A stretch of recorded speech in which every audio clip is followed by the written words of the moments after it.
Hollywood. So I want to acknowledge that we are on the traditional lands known as Treaty 4 territory. These are the original lands of the Nahaway, the Nahayu, and the Nakota nations, and the homeland of the Métis Nation. I pay our respects to the First Nation and Métis ancestors of this place who welcomed settlers to this land in the spirit of sharing with the intent to build relationships. So tonight we're going to hear an excerpt from the David Suzuki Butterflyway project Ranger training. So a number of people in Nature Regina were selected to become butterfly rangers through the David Suzuki Foundation, excuse me, this year. And so we're going to hear a little bit about what the rangers are doing and what that program is all about. So the piece that you're going to hear, it's narrated by Jode Roberts and Winnie Wu of the David Suzuki Foundation. Jode is the lead of Nature in Cities program, as well as the manager of the Butterflyway project. And Winnie is the senior public engagement specialist. So, and you'll notice the format is a little different than what we normally see, but that's the way it was recorded. So hopefully it won't be too difficult to watch. So we'll just let that go.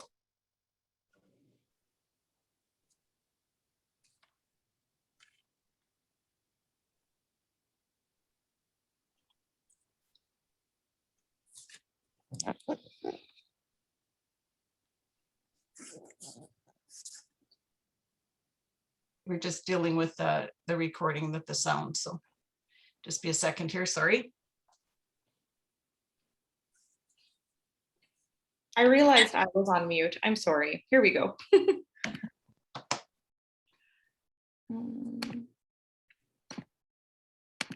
Always something with technology, right? Butterflyway. But we'll go way back to 2013 when Joe Can everyone hear it? Gray hair and various other things. We started this, well, we found this idea. So Richard Louv is an author in the States, a journalist. He wrote a great book, Last Child in the Woods. That was, I think that was 2005. It was, you know, a reasonably long time ago. He was musing about the disconnect between us humans and nature. So he was saying kids are increasingly disconnected from nature, and so are grown-ups, and that's not a great thing for a variety of reasons. He also, in this particular blog, Richard Louv was talking about the idea of creating a neighborhood butterfly zone. And this is back in 2012, 13. He wanted to create a butterfly zone in a neighborhood or community, and then connect that with a bunch of other protected and co-created landscapes to create a homegrown national park.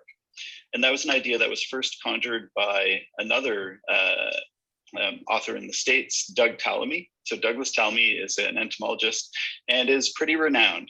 Not sure how many folks are familiar with Doug and his work, but bringing nature home for a lot of urban conservationists and suburban folks was a really influential book. So Doug had originally come up with this idea, wouldn't it be great if we could create a homegrown national park? We'll dispense with all these like national park, like all these federal government agencies and the rest, but we, the people, will create our own crowdsourced national park. And I thought, that's awesome. And then I tried to advance my slide and couldn't. Okay, how about there? And so we created the Homegrown National Park, or our version of it, with the permission from Doug. He was sweet enough to allow us to play with the idea. And so we recruited a couple dozen volunteers from the neighborhood. Not surprisingly, it was my neighborhood in downtown West End of Toronto. And we tried to conjure the idea of a homegrown national park in our neighborhood. Trained a couple dozen residents from the community, as you see here. We got one hat, ranger hat, because ranger hats are kind of pricey, as we now know, and did a photo op with a bunch of them and played with the idea of a ranger, which is mostly from the States, and we can get into that later, but it seemed like a neat icon to play with this idea of creating a homegrown national park. As we will get into later, we started planting canoes throughout the downtown West End and doing planting projects. And this project that initially started as an idea of just greening the city or the neighborhood block by block became something quite different. This is after 3 years. There was a bunch of dots on the map where planting projects had happened and events and parades and lots of fun. And so it was humming along. We thought, man, we're creating a homegrown national park in the city. Isn't that lovely?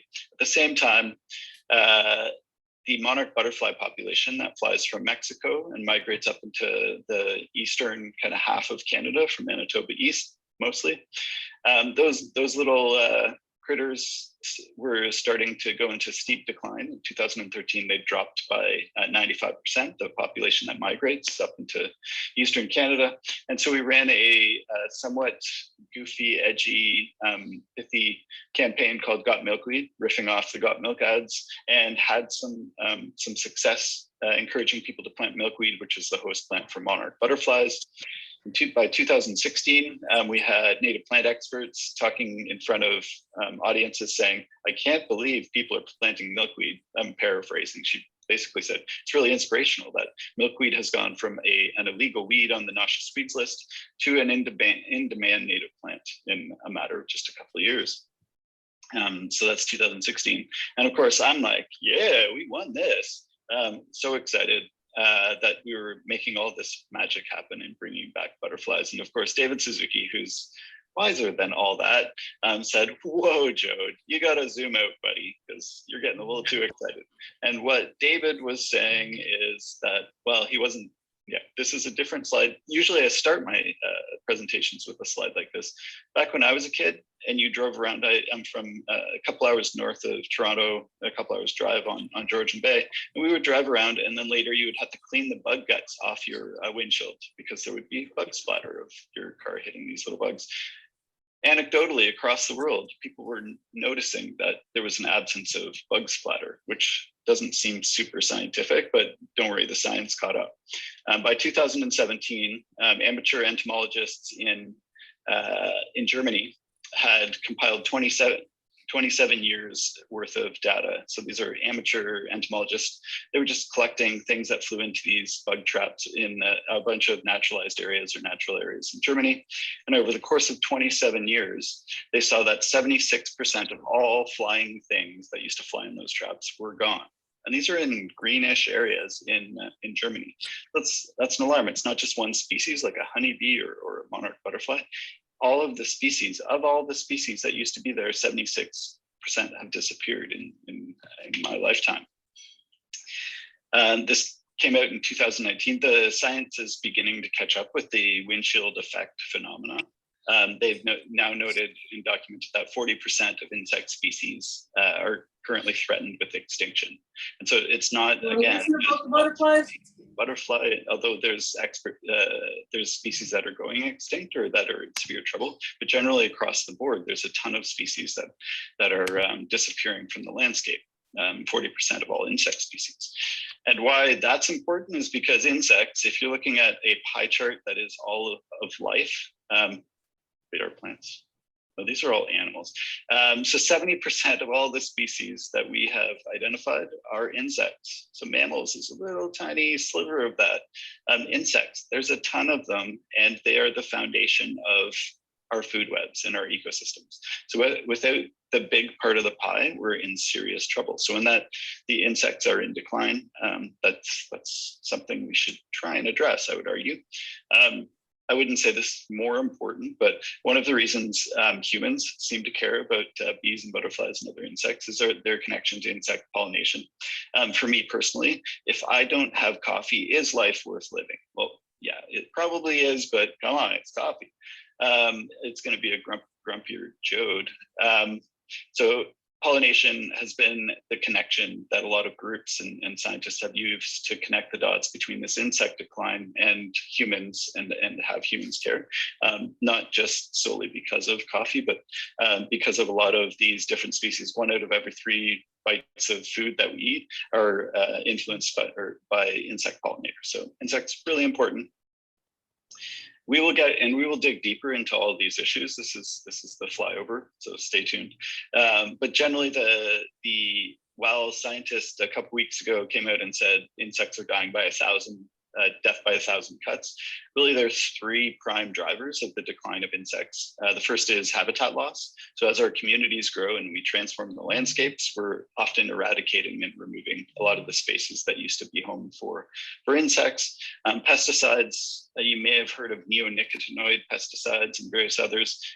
They're insecticides. They're meant to kill insects. And so when you blanket hundreds of square thousand kilometers of agricultural lands with something that's supposed to kill insects and turns out to do it really well, not surprisingly, insects will go into decline.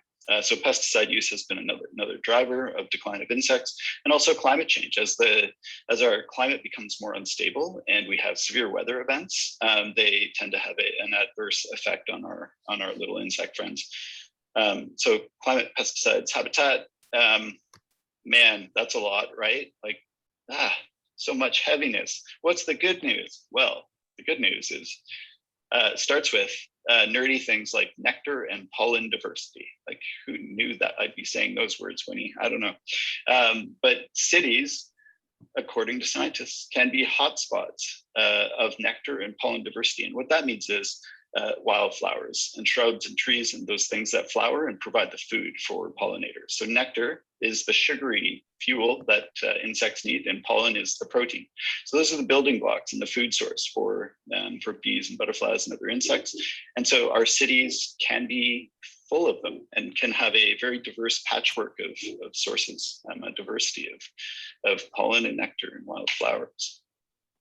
Oops. Oh, another, it may seem counterintuitive, but this is good news, but 80% of Canadians live in urban areas. And when I say urban areas, I'm being very generous. Like, yeah, I don't consider, we into urban areas, I often associate suburban and other urbanized landscapes. So if humans have gone in and altered the landscape, that's what we're talking about. But right now, 80%, a remarkable number of Canadians live in urban areas. And they turn out to be hotspots. So isn't that good news that we can have an active role in pollinator conservation? Another big winner, and perhaps the reason I'm involved in this campaign, is that it's so easy. All we need is flowers. People love flowers. Pollinators love flowers. This is a great kind of combo. So it's not that the medicine for this issue tastes terrible. It's flowers mostly. A lot of other changes we need to make, but come on, flower power. So more scientifically speaking, this came out a couple of years ago. I can't see the date. And it showed that gardens and allotments or community gardens are pollinator hotspots. So within urban and suburban and in our communities, the real hotspots, the places where pollinators are more likely to show up and thrive, are gardens, like our front yards, our backyards, and balconies, and community gardens. So not surprisingly, those places often have a variety of different flowers and things that can support these critters. And if we just tweak them and add some native plants and make some other changes to the way we manage them, they can become even more vibrant and abundant. Oh, that went really fast. So this is a study that Winnie threw to me last week, and it is startling. It's a study from the UK, and it doubles down on the last slide. It says that 85% of urban nectar comes from gardens. So this is a study in 4 cities in Britain. And what they found was that 85% of the food for bees, butterflies, and other critters came from gardens. So it just doubled down on the importance of individuals like all of us to make our communities better places and be better hosts for bees and butterflies. So just to think about this, that the last article was published in 2019, so 2 years ago, and 2 years later, this is reconfirmed. Yeah, doing the right thing. Yeah. So the evidence seems to be coming on quick, and there's a lot more interest in studying these critters now. So it's a great time to be jumping on the insect bandwagon. Let's go butterflies. So what did we do with all that information? We didn't have all of that information that we just showed you, but we had an inclination that the science was building, that there's an interest in gardening and in urban conservation, and in keen folks like all of you participating in conservation. So in 2017, we launched the Butterflyway project. In Quebec, we had the sister project Le Fait Papillon, and excuse my terrible French, the butterfly effect. So we were running a project close to our offices. We've got an office in Vancouver, one in Toronto, and one in Montreal. So we ran programs both in English and in French. And again, not surprisingly, we had hats already, so we figured might as well go with the ranger thing again. So we called our volunteers the Butterflyway Rangers. We found a couple dozen people from each community or neighborhood, gave them some training, sent them back into their neighborhoods. This time we were a little more specific. We didn't say go be awesome and make green things happen. We had a goal, and the goal was to create a butterflyway. Butterflyway, as we'll explain, is kind of a term of art that we created. But Butterflyway for us is 12 pollinator patches. And again, pollinator patch, we can define that, and we've got ways that we will identify what is good pollinator habitat and what is less great. But generally, we're hoping that our volunteers will get into their community or neighborhood and establish at least a dozen pollinator patches. So when you zoom out on a map, like this one from Richmond and another one from the beaches in Toronto, if you zoom out, you can see that a corridor is being created by all these little patches in between. There are pollinator patches throughout the community. One of the important ways to signify that you're participating in the Butterflyway project, and something that we helped the rangers with, was the little garden sign. This cute little thing is about 8 inches by 12 inches. And we have found that it's really important when you're doing a pollinator planting or a community planting project to have signage that indicates that there's intent behind this project. They could, look like a lot of these are traditionally known like milkweed as weeds. And so as you start to fill a garden with those, some folks might not think that that's how you're supposed to garden in a traditional sense. So having signage like this really helps to signify intent that you are creating something bigger, and the reason why you're adding these plants and managing your landscape that way. Lots of signs started popping up, and planting started to happen. A lot of them at schools, some as in canoes, as I will talk a bit about later, in front yards and backyards. It was a reason for people to get together and talk to their neighbors, have a barbecue, try and encourage them to plant some black-eyed Susans or whatever native plants are good for your neighborhood. So planting started happening throughout the there was 9 communities after 3 years. In the Lower Mainland, thanks to Winnie and her tireless crews, it just exploded. And we will have lots of time to have the lovely folks pictured in these photos talk more, because some of them are absolute superstars that have just really run with the idea of the Butterflyway. But it really started to take root in BC, in the Lower Mainland, and Victoria. This is another thing I try and seed in the initial webinars, to plant the idea of parades. I know we're not going to be doing parades probably this year. It's a little pandemic-y for that, but eventually when we get back there, I do encourage you to do parades. And I think we're up to 5 or 6 parades that have had Butterflyway people involved. Am I about right, Wynn? I think we're up to 6. Mm-hmm. Yeah, go. And also bunting. I'm a sucker for bunting. Fast forward to 2020. So after this would be the 3rd year of the project, 4th year of the project, last year. Winnie, because she's so organized, got together this gaggle of 86 or 87 amazing new Butterflyway Rangers last year in the Lower Mainland. Some of them might be on the call today, I'm not sure.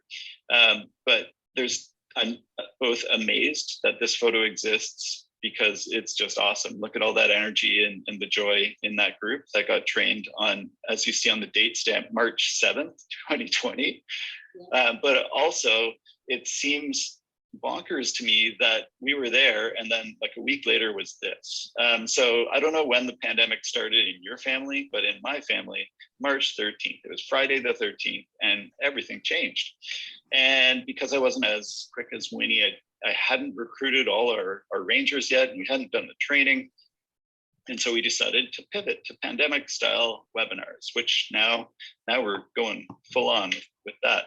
And what we did was say yes to as many folks as wanted to participate, with the caveat that it's not in-person training. You aren't likely to wear the hat that's on Winnie's head right now. But the Butterflyway project expanded across to 130 communities where we had volunteers last year. And again, some of those lovely folks might be on this call today. It was exciting for us to see. Also, we were a little bit overwhelmed. And it's funny, we were overwhelmed last year with 250 new rangers. And on this call today, we have, there was 1,000 people that registered. So we are growing, and it is exciting and a bit overwhelming. But as you can see, there's lots of pins in the map. Those are all rangers that were recruited and participated last year. And I know someone's going to ask, how do I get in touch with those people? We will get to that, and you will hopefully get to be in touch with those wonderful rangers from last year. Not surprisingly, we did a lot of organizing online with Zoom webinars and other online meetings. When possible, folks, and when the rules allowed, folks met as close as they can to in person. These are the Ranger T-shirts, and we'll get to that later. It's been part of the program are these lovely sustainable T-shirts, which Winnie and I are both wearing underneath our stuff because it's cold still, and we'll show you later. But the Butterflyway T-shirts and garden signs, we tried to get those to as many folks as were interested or wanted. And honorable mention to the fellow in the bottom right. I have to mention that's Ranger Jerry from Petitcodiac, who's also Mayor Jerry. He's the mayor of Petitcodiac in New Brunswick, and he's also a ranger. So I'm not sure which title you put first, mayor. Oh yeah, it's mayor. But he was a ranger last year. So yay, mayor ranger. The idea of planting in old canoes that are retired from action grew, and props to the fine folks in Surrey, BC, that mimicked the canoe with their own version, which is a wheelbarrow in the middle of the bottom. So lots of plantings happened. Folks found ways to work around whatever the current state was for distance rules and organizing. We had intended to work with a ton of schools, and that became a difficult thing during 2020. And I know that a lot of people are involved in schools that are on this call. And so we will be, one of the webinars that we have coming up later will be exclusively focused on schoolyard greening. But just know that we have lots of experience and others that we can point to that have been active planting at schools. That's always a place where there's a lot of interest and energy. We also were excited to see the rangers across the country generating local media coverage. So they were getting lots of interest from local media telling the story about butterflyways, and some it was straight Butterflyway, welcoming a Butterflyway to your community, and others it was threaded into other efforts to become a bee city or to have some other campaign. But we're excited to see all the coverage of the rangers across the land getting into the paper. So after 4 years of the project, we had recruited this is up to last year, over 1,000 rangers.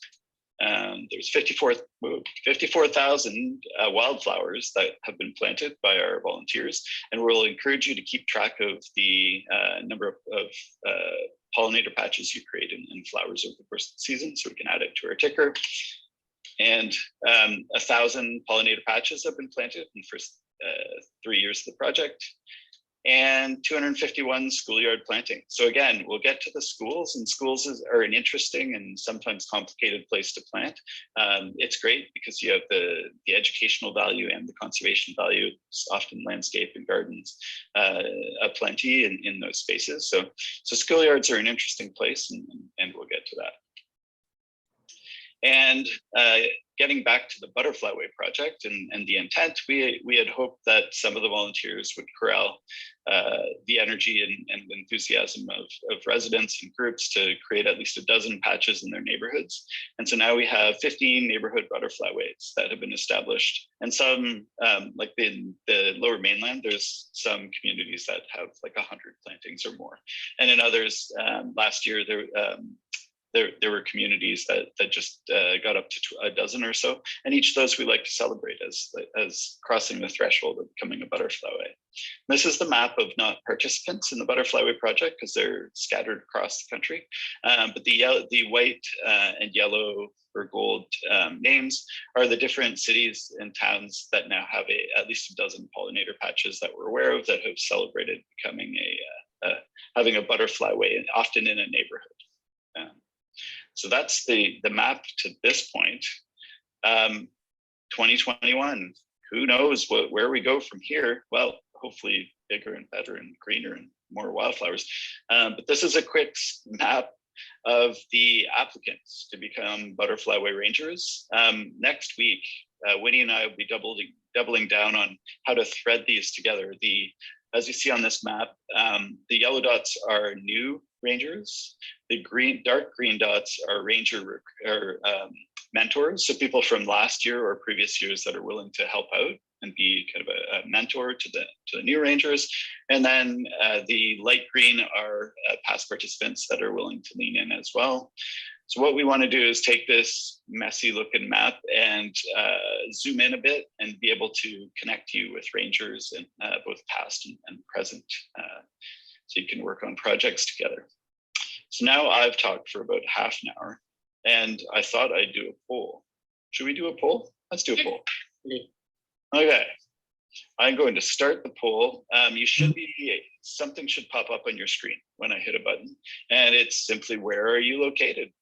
So if you answer that, then I will end the poll and we'll see the results. I think that's how it works. I don't often do these polls, but it's kind of fun. Wow, everyone's. Wow, and it's fun. You can't see it, but it's up to 90% participating so far. So I guess I'll just move on while that tabulates. So the next part of the presentation, and we're about halfway through of my presentation, is how to be a ranger. And now I'm going to end the poll and we'll see where everyone's from. Boom, and share results. So Wynn, can you see the results? Absolutely. Okay. Very good. So look at that. There's a ton of folks from Ontario. So that's not surprising. We've done now 7 years worth of organizing. So lots of folks, and I'm glad that we've expanded beyond the Greater Toronto area. So there's a ton of folks all over. In the Maritimes and the Prairies, there's been a big increase in the participation. And last year, we really saw some great volunteers organize a ton in Winnipeg and Calgary. And then this year, we were excited that there's one family each from the Yukon and Northwest Territories. So we're just one Nunavut away from having rangers in all of the provinces and territories. So if you know anyone in Nunavut, I'm not sure. So it's a whole different landscape, but that's the ambition. I'm gonna stop sharing that. So thank you. And again, for those that arrived late, we will be doing a Q&A after. We're about 20 minutes away from that, 25 minutes away. And so if you have any questions, we encourage you to pop them into the Q&A feature in Zoom. And if you have anything you want to chat about, feel free to pop that in the chat. And if you have questions for Winnie, feel free to ping her as well. So how to be a ranger, a Butterflyway ranger. And I absolutely love that photo. These two are so excited about these little plants, which, you know, soon you will be too. What is a ranger? Well, for us, a ranger is an active participant in the Butterflyway project. And that means you're a David Suzuki Foundation volunteer. You know, resume fodder if needed, but mostly we just see that as someone kicking in time for a campaign that's organized by the David Suzuki Foundation. Most folks that are drawn to this are keen on creating habitat in their community, often starting with their yard or a patch nearby, and a community-minded volunteer. And in these times, we need more community connection than ever. And I feel like I've been doing community organizing in my neighborhood for a couple decades, and I feel like I'm lost. So I think the more of these connections we can make, now is a great time to be building even more connections and resilience in your community. So those are the types of people that are drawn to being a ranger. We're also, as noted by the map, you're part of a growing national network of rangers, but also I won't pretend that the Butterflyway project is the only game in town. There are so many great groups and projects doing pollinator-related campaigns, native plant campaigns, and the like in communities across the country, nationally, regionally, locally. We are just one of a constellation of those groups. And if there's ways you can take whatever it is you learn and glean from the Butterflyway project and inject that into a local project, you're a ranger. Like that's wonderful. But just know that you have at your back a growing network of rangers, and we're going to explain a little bit later how we're trying to start conversations and connect you to that network. Also, you're part of an international movement, so across the globe, folks are taking action, and with the studies like the one that came out recently last week, and others demonstrating that conservation in our yards and in our neighborhoods can actually have a real legitimate impact. There's an increasing interest, and I think there's a really growing international movement to bring nature home to our communities. And later on this year, Homegrown National Park is going to come back, and that's a part of the international movement start concept, but we'll put a pin in that for now. Just know that I said that. What is expected of a ranger? Honestly, whatever you can put in is really great with us. We don't want this to stress you out. The final bullet in this list is to have fun, and that's actually the only mandatory. We don't want this to be a drag. We want this to be fun. Connect with your friends, connect with your neighbors, support fellow rangers if you can, get involved with others. We'd love for you to do like you're doing right now and participate in these webinars and participate in webinars and events and other learning opportunities from other groups. We are hoping that you will stay in touch with us. So give us periodic updates and tell us when we go astray. So give us some feedback. We will be doing a survey next week, and that will be the first time you can say, Joe, he talked too much or something like that. So hopefully also add, Joe, that judging by all the applications that came in from across the country, a lot of our new rangers are already like halfway doing what you're asking or we're asking them to do. So it's really exciting. Yeah, I feel that we can speed this process up. Yeah, and that's one of the interesting transitions for me as a community organizer that is now working from afar is not to be like in direct connection with everyone. So I don't know where everyone is on kind of the spectrum of 0 to native plant expert or 0 to butterfly expert. So what we will inevitably find, as we've found in past, is that there's experts within the ranks, and there's groups and individuals that are so far ahead of us that like Winnie and I should be going to their webinar. Yes. But for now, we've got the mic, so you'll listen to us first, and we'll invite them to talk to us later. So yeah, those are the general rules, but just know our expectations are that you'll participate in whatever way makes sense. And we know that life happens. We now know that pandemics happen, and that life gets turned upside down. So no pressure. If you have to bow out for any reason, just let us know. Don't say sorry, just say we'll see you later. And we're happy to invite you back. But we don't want this to be pressure. We want it to be inspiration and incentive. What will DSF? I probably had that on other slides. DSF stands for David Suzuki Foundation, in case you wondered. And I've been here too long now. We use that acronym. But if you hear me saying DSF, David Suzuki Foundation, we will provide inspiration, hopefully, and resources, which will come momentarily. You will get monthly email updates, and there will be monthly webinars. The next one is on March 21st, and it will be pollinators and native plants, going much deeper than I have already. We will be setting up weekly ranger office hours. As I said off the top, your Butterflyway project staff are Winnie and myself. Winnie will be handling folks from Manitoba westward, and I will be handling anyone Ontario eastward. And I lost my train of thought. Oh yes, so office hours. We will be setting up office hours, so you'll be able to book those with us, half-hour chunks on specific days. And adore having conversations with rangers because I don't get enough of this. So I would love to chat with folks. And so we have limited spots given the amount of people that are participating, but I would love to see your faces too. Like video chat is a nice thing to make a connection, but I can do the old phone thing too if needed. In addition to office hours, webinars, and emails, there's a Facebook group. And so we will invite you to join the Facebook group. This is not mandatory, but it is a pretty neat place.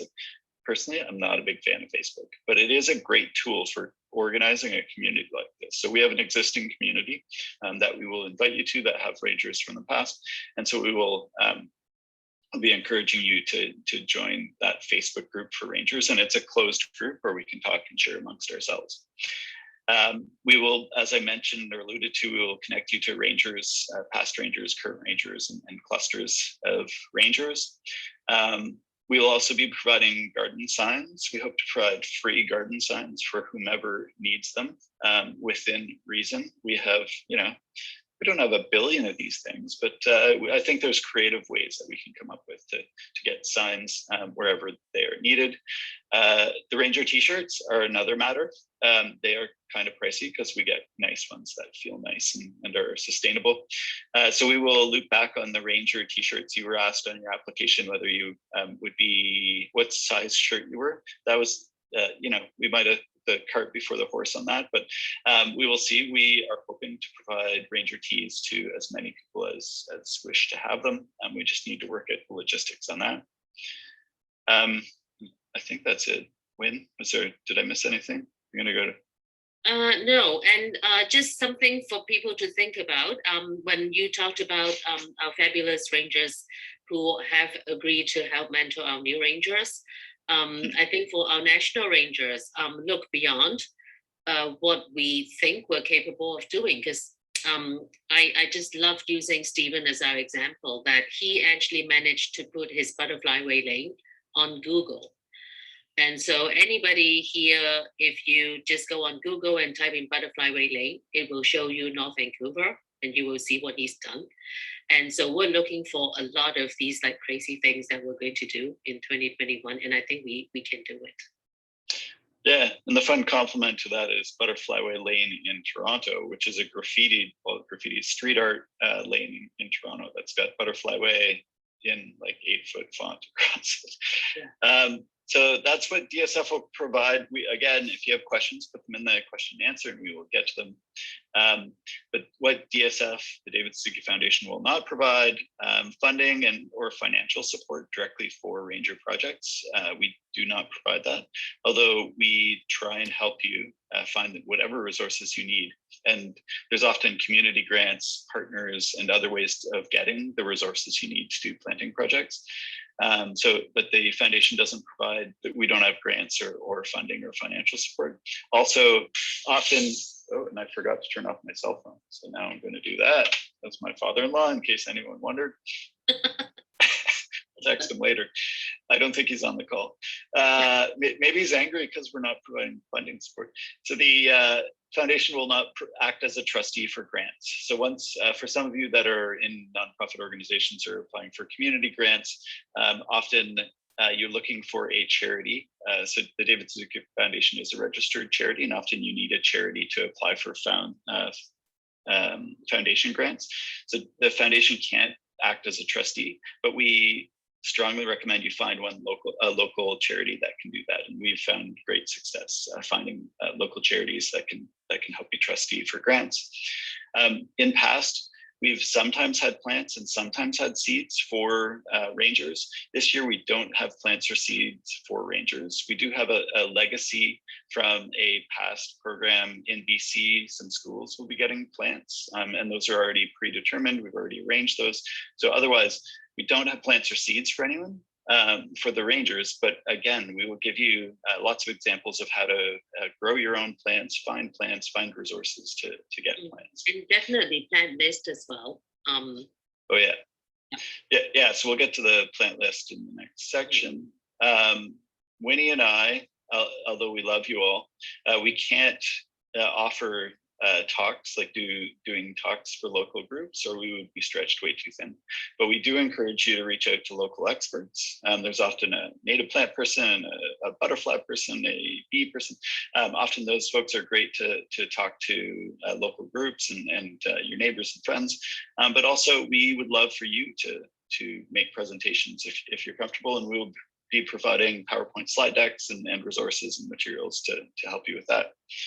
And the final thing is we will not provide fancy ranger hats, although Winnie might send it to you if you really are. Yes, send me an email. I can Okay. mail. I have 2 more in my box, and I can mail them to you. Yeah, but not for Mail everyone. them back to me. Yeah, all right. So, and one nuance, just to some of the folks on this at this webinar today are people that applied to be rangers and have become rangers. Others are people that, like their neighbor that is participating and helping. And what we're trying to do is steer clear of having a cohort of like thousands of people that we're communicating with. So the rangers are the people that have applied and are part of the program.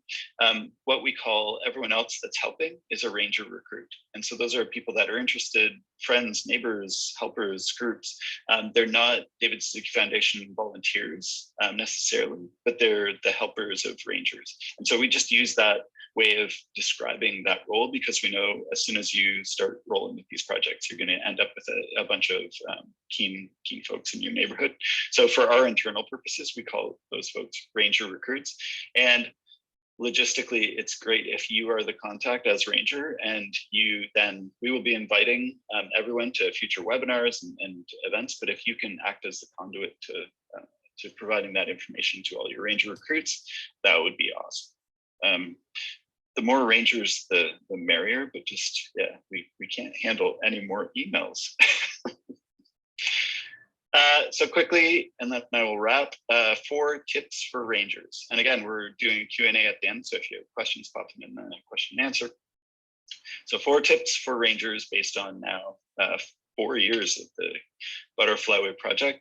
The first is to connect to your community. Can't make this bigger or bolder. It is so essential. There's often, I know there's applicants from Hamilton and some around Peterborough. Those are 2 communities that have killer pollinator projects already on the go, like with hundreds of participants. So looking locally and finding out what the lay of the land is, if you're part of those groups and want to graft that onto the Butterflyway project, or there's some value in being associated with the Butterflyway project, amazeballs. But otherwise, just the first step is checking locally and see what projects are happening. We also recommend checking the kind of usual suspects that might be able to offer planting places to plant, because we don't prescribe where you plant or how you plant.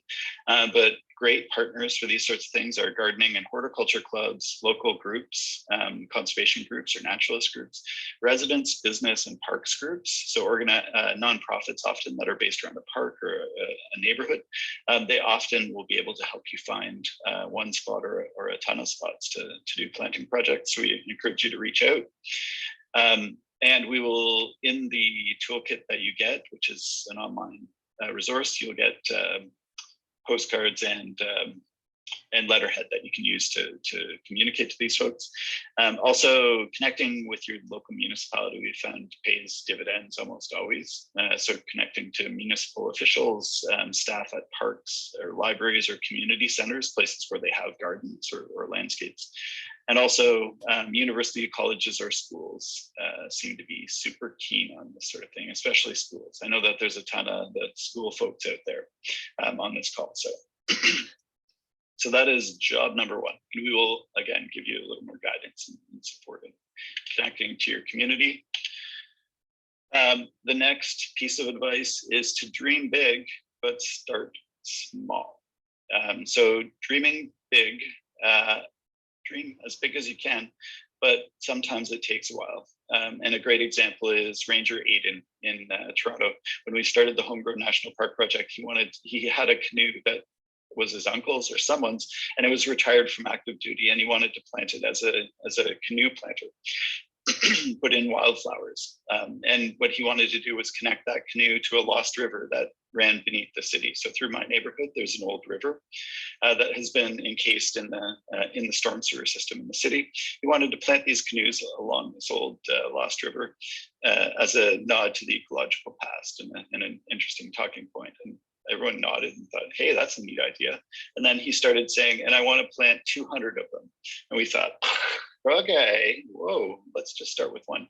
So he started with one, got permission, and then things have snowballed. And that was 2014. There are, I think, 45 of these canoes throughout the greater Toronto area. And now there's canoes in Valley, Nova Scotia, in Quebec, London, Ontario. So it's starting to spread. And this is all, the seed for this idea was a small idea that one ranger had. So that's just one example. We will have a ton more examples, and we're going to have rangers and past participants come and tell their stories of trial and error. Like, it wasn't a straight line from that first canoe to where we are now. It was super, it was a circuitous route, but we got it. So dream big, start small. The third piece of advice is to find your people. And I mentioned this in finding groups like the garden clubs and others. It's really important to make those connections, but also having a cluster or core team that's helping you. Being a lone ranger is kind of lonely. No, I didn't intend to be punny with that, but so find your people. We're going to help do that. As I said, there's ranger mentors that you'll be connected to, hopefully, if there's mentors in your region or your community. And also, next slide, we're going to try and organize around what we're calling local clusters. So stay tuned, because we haven't figured out all the math on that, but Winnie's already started creating email lists. So she's a step ahead of me on finding ways to consolidate all of these great people and see what sticks. And we're not sure, it'll be very individual how folks organize in a cluster, and one might be a regular webinar or a call, another might be an email or a Facebook group. So we really leave that up to you, but we're going to try and help the first step by connecting you. And the final bit of advice before the Q&A, that's what comes next, is to find locally sourced native plants. And for some of you, you've already heard kind of the spiel on why locally sourced native plants are so important. And we'll do an entire webinar on this next, but generally the insects and wildlife that has co-evolved in your community with the native plants, they require those native plants as part of their ecosystem to survive. So the more locally sourced native plants we can provide, the richer that habitat is for the species that are for your local bees, your local butterflies. So we want you to find those locally sourced native plants as best you can. When we started, there were some resources, but now I would say there are a ton of resources locally, regionally, and across the country. So that's another bit of homework, is to start trying to find local plant lists, planting guides, and experts in your community. It's really helpful.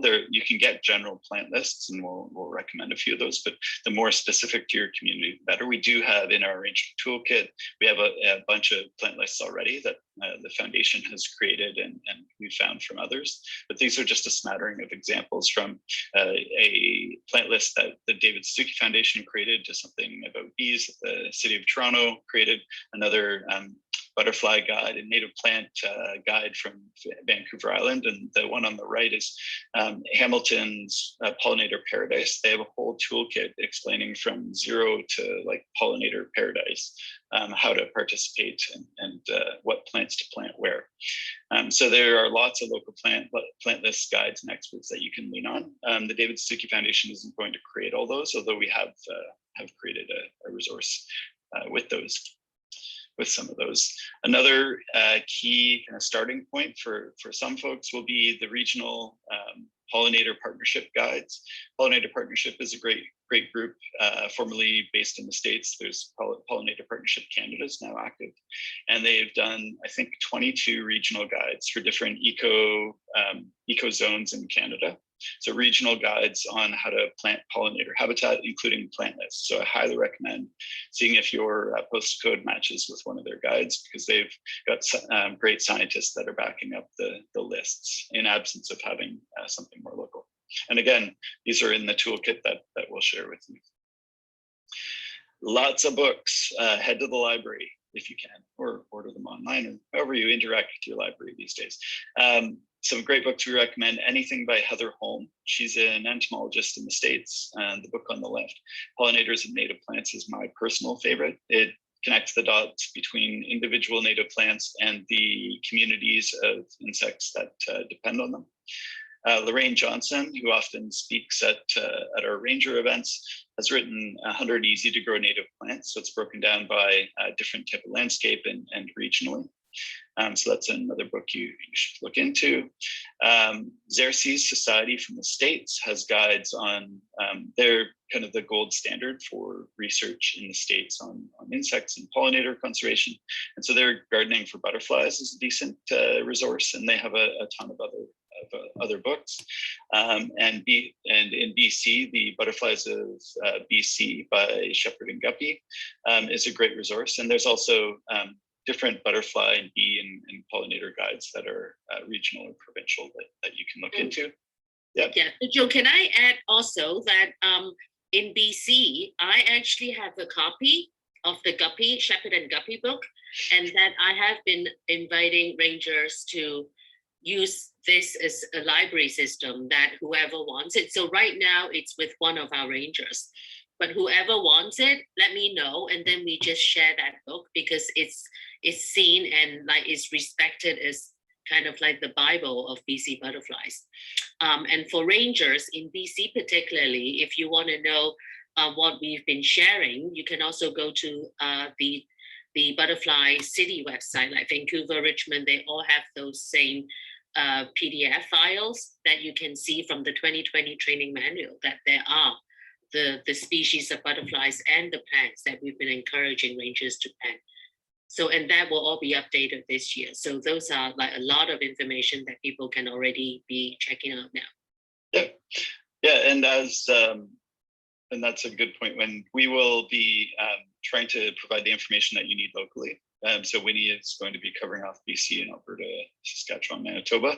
And for each of those, there's different resources and different things we can share. And apparently now there's a little library system Winnie's setting up for that copy of the Butterflies of BC. So put it on hold early. Another place to check out that I recommend is the Can Plant database. This is a database that used to be run by Evergreen, an environmental organization based in Toronto. And it is a database of both native plants and of native plant suppliers. So if you're wondering where to get native plants locally, this is a good first place to start. You can pop in your postal code and it will spit back different native plant nurseries and garden centers close to you that may have native plants for you this spring. And they also have a database of native plants for more information about native plants. So what's next? All right, so I didn't set that up very well. What I should have done was let you know that there was going to be, that this was a recording from a session that we took as rangers, but there was a lot of good information in it. And eventually as rangers, we'll be able to throw together, well, when we get the, they talked about the one that they were going to do for us to give, but we were excited to share what we were doing. So you'll notice that there was a lot about Ontario and Vancouver in terms of the Butterflyway project. When I looked to apply, or when we first looked at this, there was 3 people in Saskatchewan. There's 16 now. So from PA on down, we've got rangers, 16 rangers in Saskatchewan. So it's really exciting to see how it's moving right across the country. And so you're going to see a lot more things that are going to be closer to Saskatchewan. So what one of the other things too, he talked about the different groups that they're working with. So, I mean, this isn't, we've been talking about a pollinator corridor with the garden, starting with the garden for about a year now. And so there are a number of places that are already, or a number of organizations that are involved in pollinator corridors. So we've got the Pollinator Partnership of Canada, which Joe had mentioned, Monarch Teachers Network, Bee City Canada, the National Wildlife Federation, the World Wildlife Canada, and the Homegrown National Park Project, which is in the United States. So those are in David Suzuki Foundation is working with all of those. So there's a lot of cross-pollination going on there. So the next part of the meeting that I'm really excited about is for you to hear what is happening in and around Regina. So we've got some Regina Rangers and a ranger from Regina Beach, and they're going to tell you a little bit about what they're doing in terms of the Butterflyway. And so the first the first presentation is actually by Devin Anderson. She's a new member of Nature Regina, and she's unable to come tonight. So actually Gail Fennell is going to do her presentation. So take her away, Gail.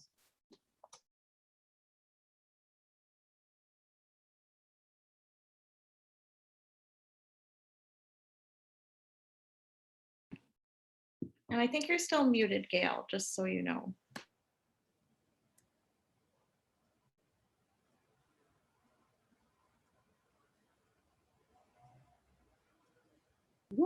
Okay, the buttons move.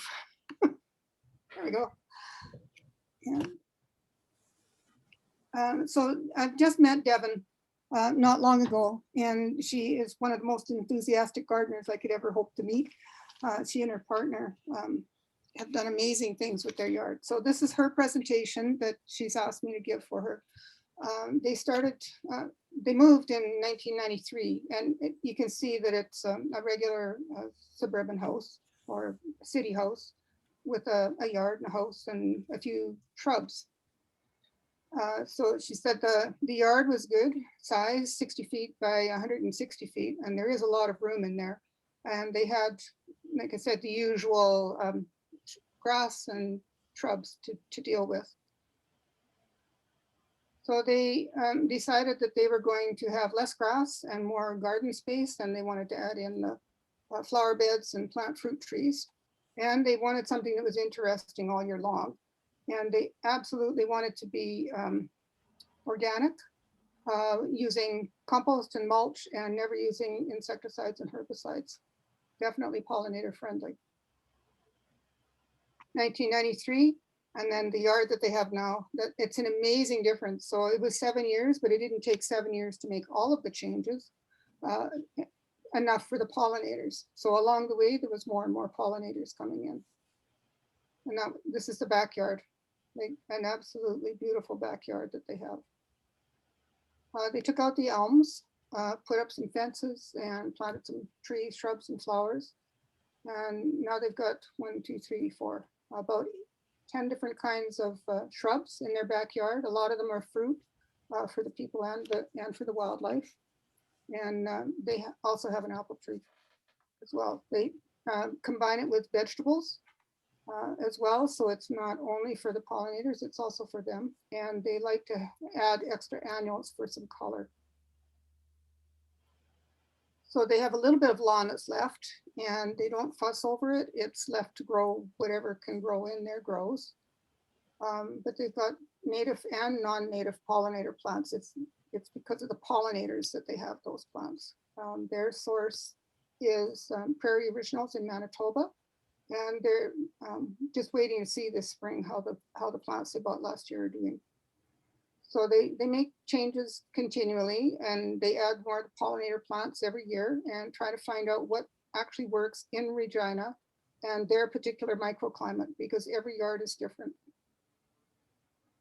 So they wanted to have a space that would be relaxing for them and be able to invite their friends or just to be in an oasis away from the rest of the world.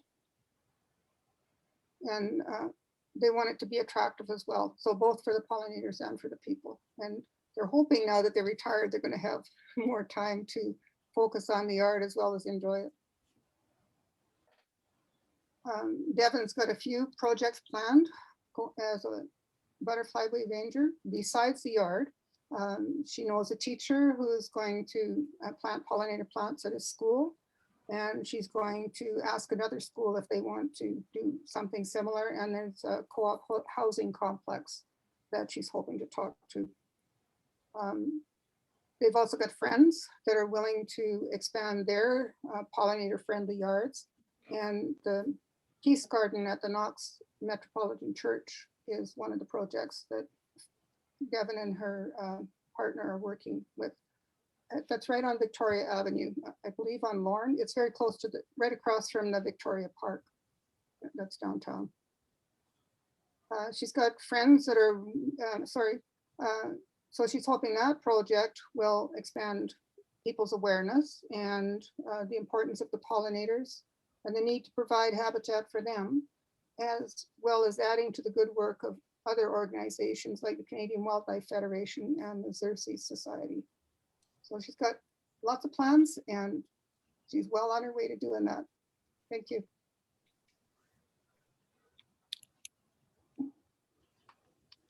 Thanks, Gail.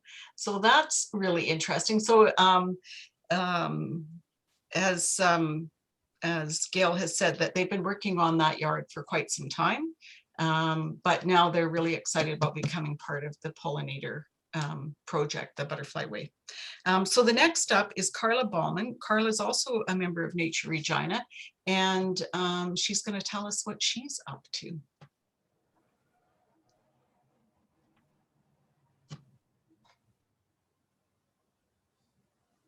Oh, you're muted still. Hi, everyone. Don't mind me, just letting myself stay muted for fun. I'm going to try sharing my screen, so please bear with me. And I'll have to switch it to my PowerPoint. So I'm not sure if you guys will get to see me and the screen. It probably depends what view you've got it on. So I'll just switch that over.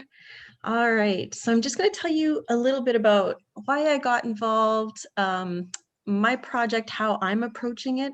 One of the things I love about the Butterflyway project is that we can approach it in so many different ways and really make it work for us.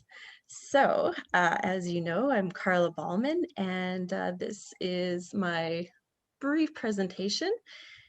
And for me, in the fall, I found out the IPBES released. Carla, Yeah? I think you still need to hit another share screen button. Okay. Not see your slides yet. Sorry. Right. Okay.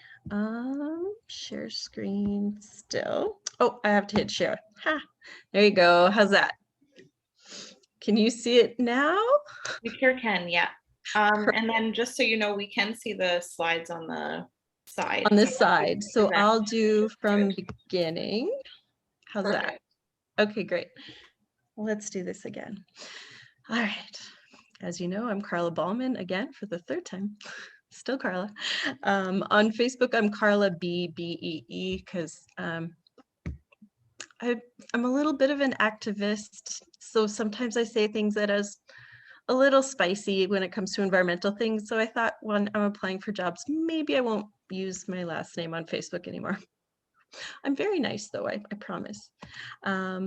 So in the fall, the IPBES, which is the International Panel on Biodiversity, something with an E, basically a number of experts came out with a media release, like a large number of experts came out talking about the unprecedented species extinction rate that we are facing and that it's accelerating, which scared me, as it should.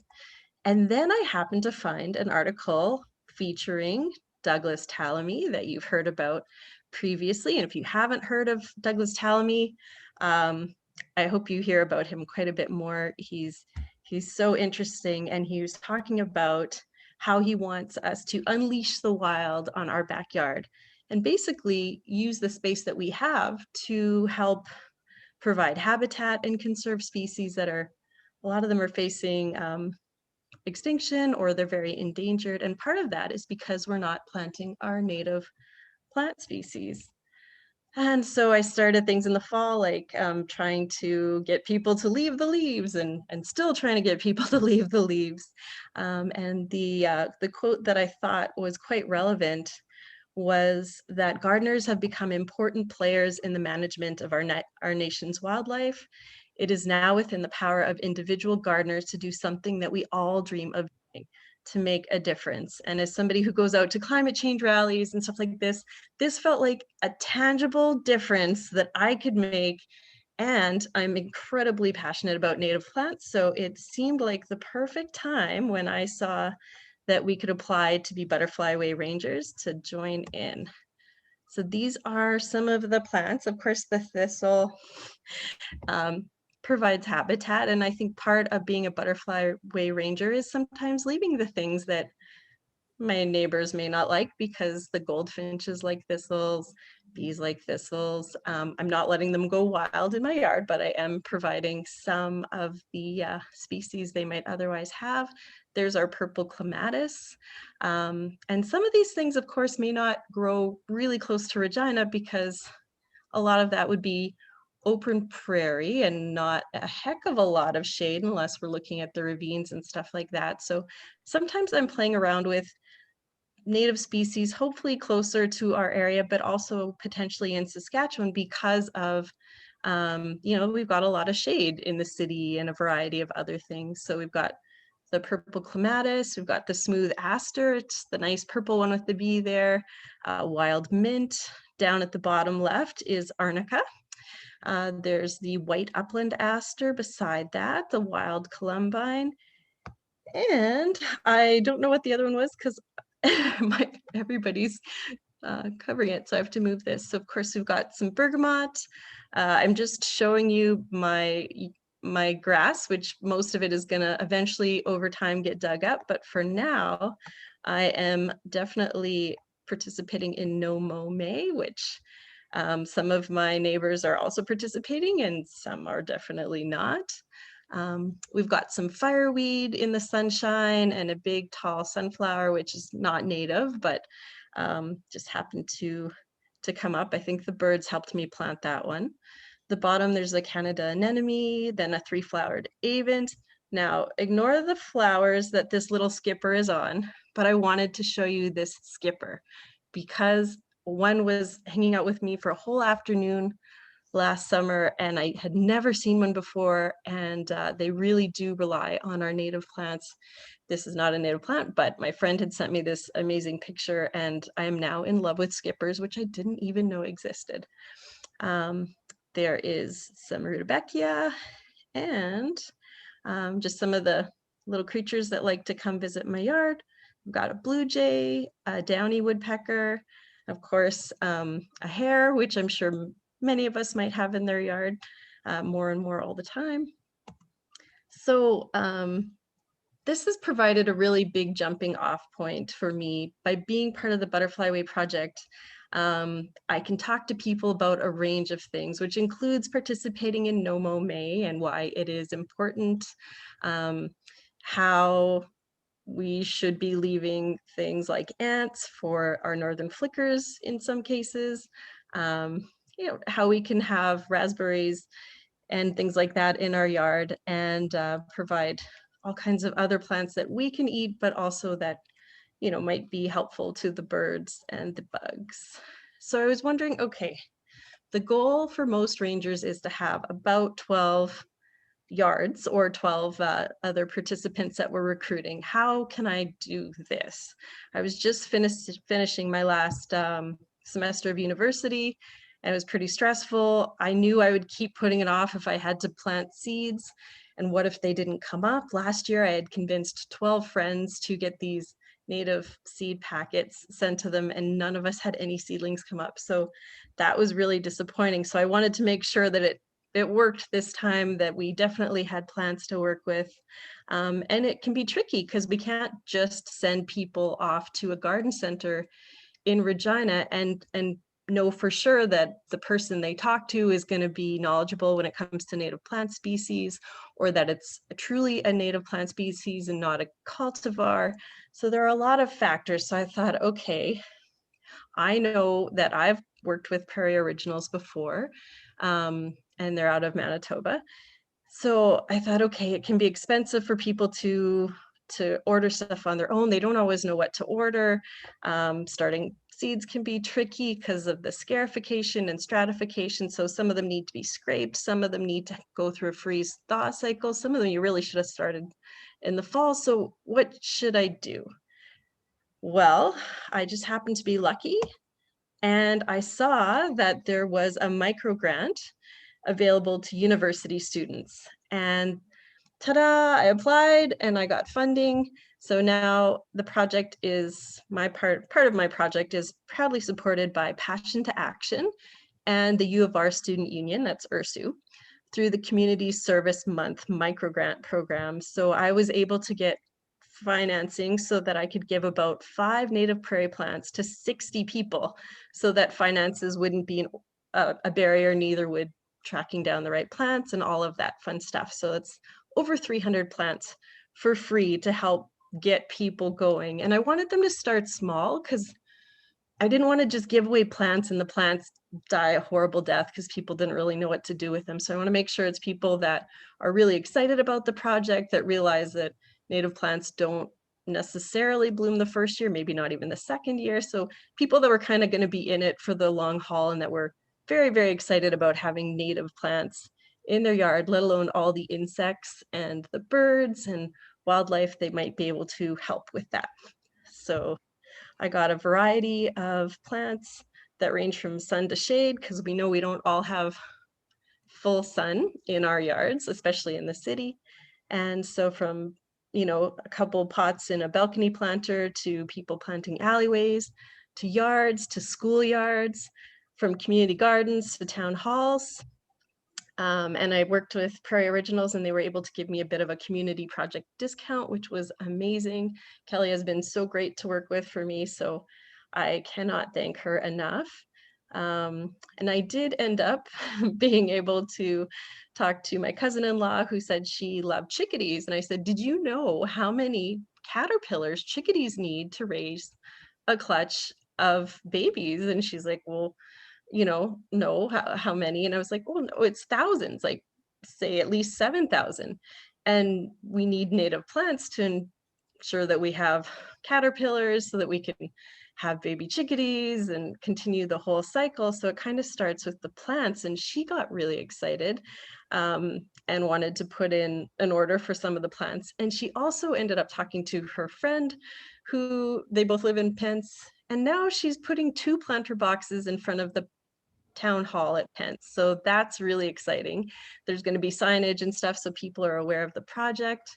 I also ended up connecting with Alora McSweeney, and she's going to be working with St. Augustine and putting in a lot of native plant species over there, which is exciting for me because that's just a couple blocks from my house. And there might be some other school projects coming up. So I'm so excited about all of the potential this has and how this is really just kind of the beginning, but it was amazing to have this jumping off point. And I think although it certainly helps to be able to give people free native plants so that finances aren't a barrier, most people have offered to pay for the plants, which is probably okay because I went a little overboard with my ordering and I probably ordered 900 plants instead of just 300. So there will be lots to choose from. There's a lot to learn. We're getting a lot of great content from the David Suzuki Foundation, but they've also really encouraged us to go out and learn on our own, as they mentioned, connect with local groups. Obviously, Nature Regina is a great resource. Obviously, going to the garden at the Royal Sask Museum and checking out all the amazing work they've done there is a great way to get excited about native plants. We've got the Native Plant Society of Saskatchewan. Not sure why I put the word prairie in there, but that's okay. I ended up taking the Canadian Wildlife Federation's Gardening for Wildlife course. It's free. It is so good. I highly recommend it to anybody. And you can also get your yard certified. So if you have a neighbor like mine, who if they don't recognize it as a garden species, and they don't at all appreciate native species, then maybe some signage explaining that this is a certified habitat should help her put her little snippers away when she's going over onto my side of the yard, because she doesn't love my plant choice. So yeah, as they had mentioned, there's a lot of great resources. Wild About Saskatoon just had a really good talk with some amazing people on a panel. There's of course the Pollinator Partnership of Canada. Nature Saskatchewan had some really good content. If you start getting really into birds, like now I'm starting to see birds like house finches and stuff, I highly recommend this book. It's Birds of Saskatchewan. It's giant, but it's also it's not cheap, but it's worth it.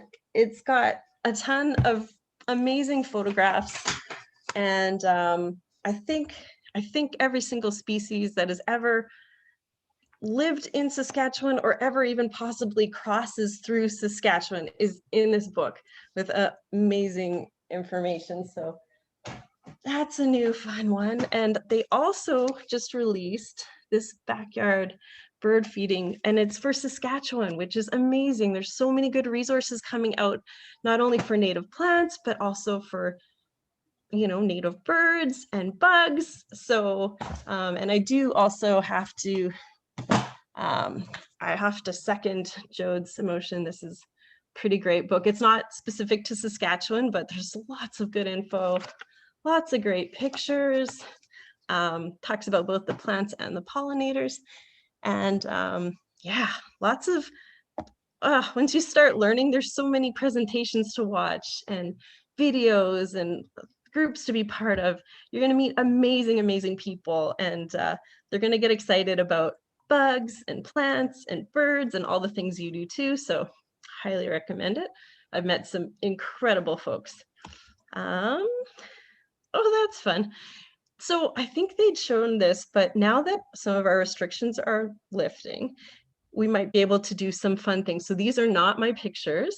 These are from the David Suzuki Foundation, and we're allowed to use them, but it gives you ideas of signage we could do or dressing up. Like, I think I'm gonna wear my monarch wings when I give out my seedlings for sure, because I think I just look for any reason to wear butterfly wings, but you know, why not have some fun with it and spread the word?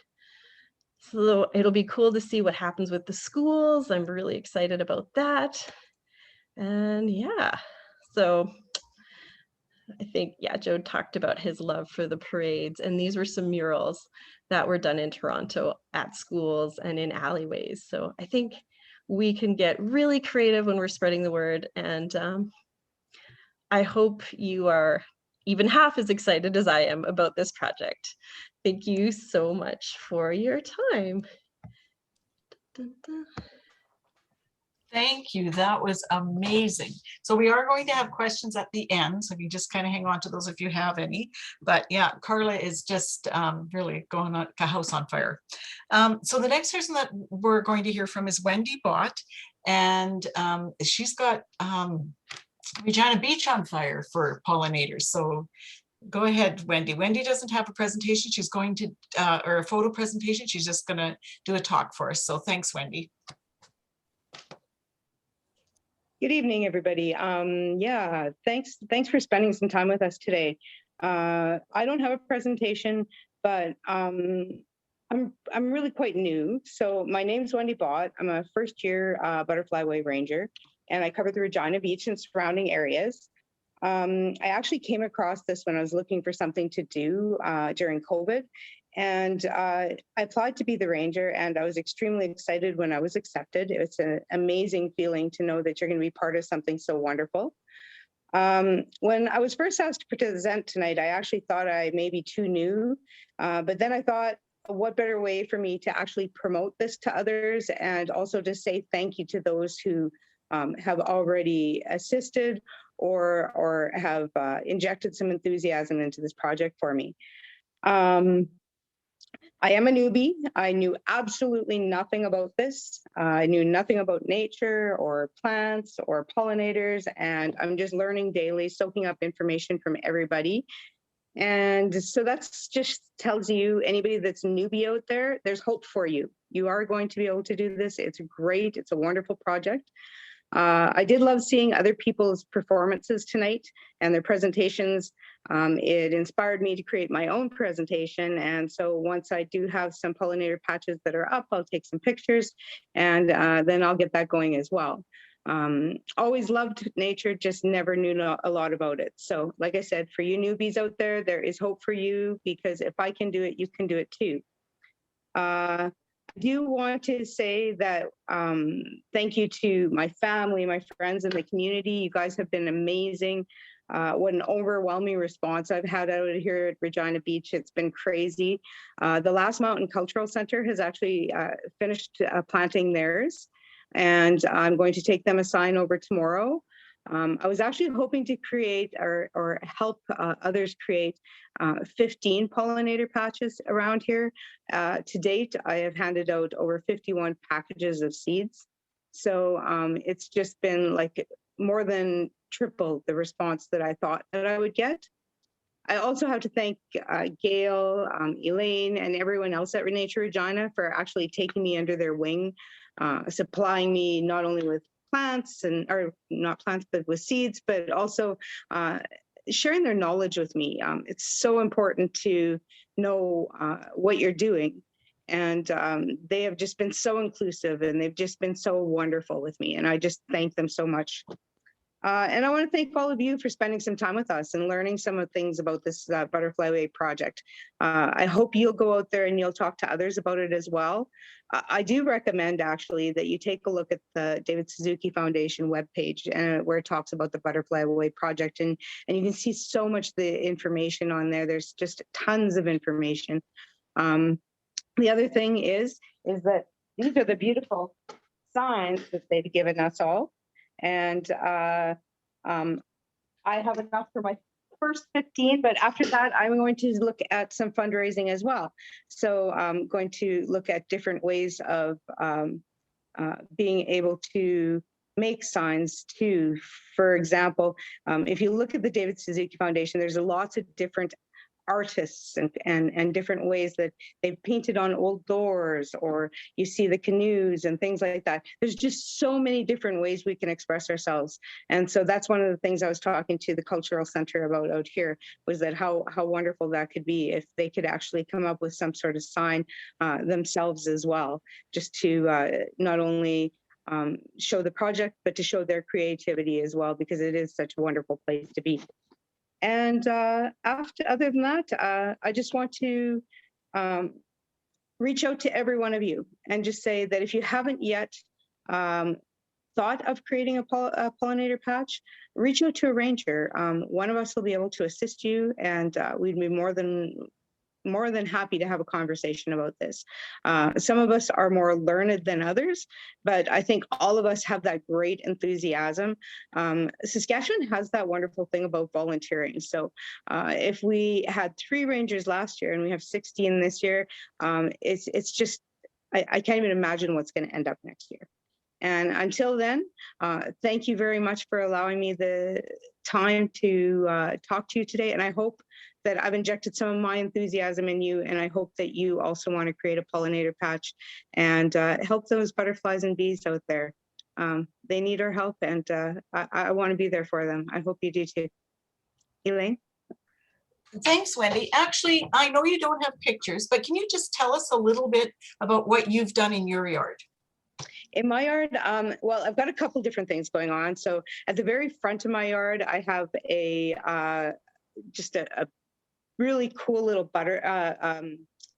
flower bed that I've actually been using for other means. But this year, I've created just the Butterflyway project right in that one. And so it's pretty central to everybody in Regina Beach knowing exactly where it is. So it's at one of the main streets here, like not a main street, but one of the ones that a lot of people go down. And so many people have come by and asked questions about it and are just so excited about the project. One of the things we've actually wanted to do is I've also done some things in my back along my water, my ponds. I've got a pond back back there and a couple waterfalls, and done some things around there. Also, we have an easement, and I've just thrown some seeds back in the easement as well, just because I want to see what'll happen. I just, different places in my yard. So I have 3 different areas in my yard. And then we actually are going to look at trying to do pollinator patches or along the bike path up here. And that goes through Regina Beach and then into Bona Vista. So just hoping that we can do that. Also have some people that are on board in Craven and also in Lumsden. So we've got people that are scattered other areas. Bethune is just a little ways away from here, and we have a lady out there that has a great big huge pollinator patch that she had created a long time ago. So she's been, I'm just waiting for things to ease up a little bit more so I can go out and see it. Great, thank you so much. You're welcome. Well, thank you for giving me the time to have a conversation here. So hopefully I can get other people on board as well. I'm sure you will with your enthusiasm. Thanks a lot. Thanks, Louise.